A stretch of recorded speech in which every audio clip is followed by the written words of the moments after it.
High, this is me. आणि मागच्या ब्लॉगमध्ये बोललेली मी की कुठेतरी चालली आहे. तर चला मी तुम्हाला दाखवते कुठे चालली आहे.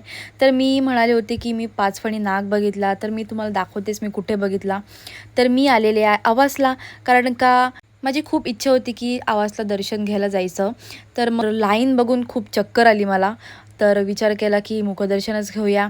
तर मग काय पोचलो मागून देवळाच्या इकडे, आणि इथून नीट नाही झालं दर्शन म्हणून दुसऱ्या खिडकीच्या इकडे गेलो. मग तिकडनं ह्या पाचफणी नागाचं दर्शन झालं.